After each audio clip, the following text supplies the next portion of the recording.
As he got the block in his growth, Tony was talking about it earlier, just maturity and how quick, as when it clicked for as a coach.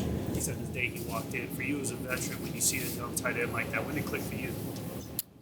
For me, when I noticed it in him, Yeah. um, That it factor. well, it's hard to know a specific moment that defined, like when I knew he was ready to go. But I could tell when he first showed up. I did the panel with Max, Spill, and DJ. We went and talked to the rookies when they first got here, and I could just tell by the way he spoke and the way he was locked in. It didn't really seem like he cared about anything other than football. So when you got those type of dudes that's young and they come in like that and just lock in and grow and learn from all the veteran players, you can see something special in him. And obviously seeing his college tape and everything, you could tell he was ready to play.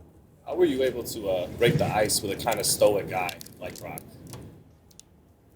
I don't think the ice. We still skating. I don't know if it's ever been fully broken, but yeah, you can see he's starting to express himself a little bit more, whether it's after the first downs or talking to guys a little bit more. He's opening up a lot more than what I anticipated at this point. But between he and I, it's not like a full blown.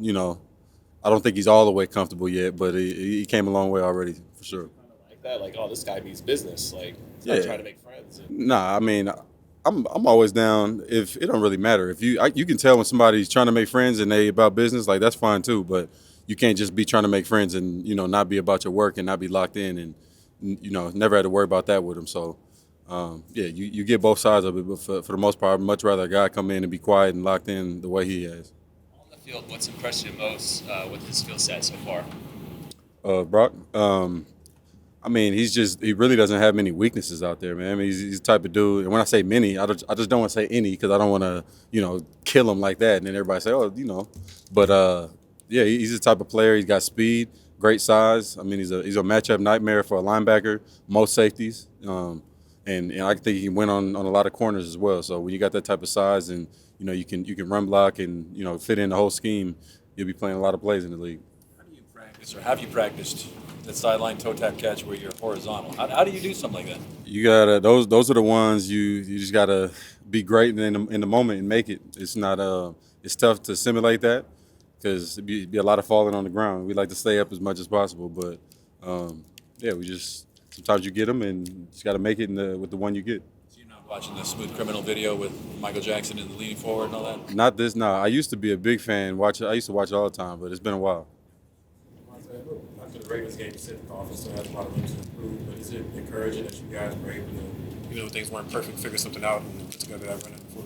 Yeah, it's almost a better feeling. We was talking about it after the game. I think it's a good feeling when you go out there and play. You feel like you had a realistic, good game in all phases. But when you can beat a really good team without doing that, it almost is more promising sometimes. We left a lot out there. I could have played better than what I did. So just know me personally, I'm looking forward to another week of trying to, you can look at the stats and say, oh, you had a good game or whatever. But when you know what was out there and what you could have done, you try to keep your mind on that just to keep pushing forward. So that's where we are right now as a team, and I think everybody's got the same common goal. Home opener this weekend, obviously coming off of a win like you just mentioned, a nice fought win. What's the mentality like? What's the mindset, the excitement going on? Yeah, I mean, we're definitely excited to come and show off for our home crowd. Hoping to get everybody in there and have a packed house with nothing but silver and black. And our fans, they've been great. They were great out in Baltimore, so they deserve another dub here at home and start off the right way and keep that rolling and keep protecting our house.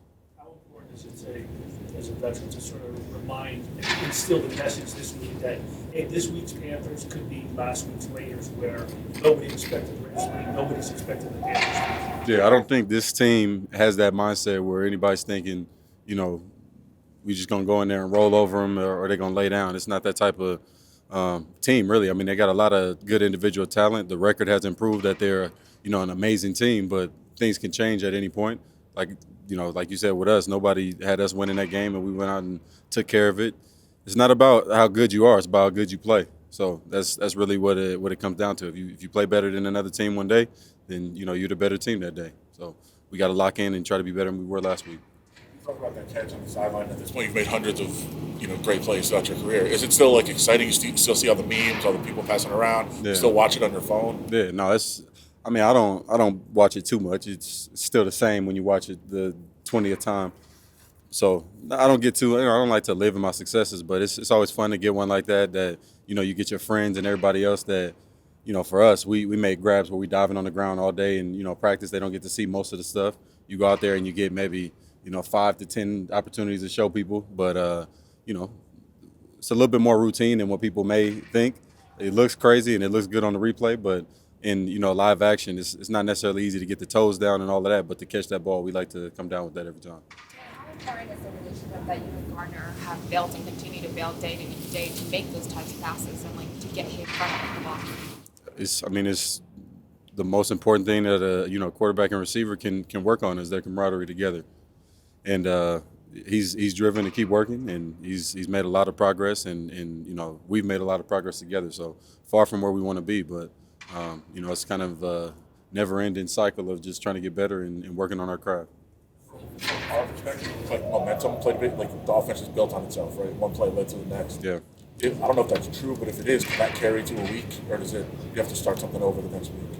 I mean, it can. It doesn't work out that way just because that's what you did, or just because you worked out or you worked on it or whatever. But it's something that we hope to continue to build on, and every week is different based off how you get played and the calls and everything. So you just got to try to take care of the small things one by one, and those add up to the ultimate, the big product. Okay, was that something you guys could feel though inside the huddle as an offense, as hey, plays started kind of going your way?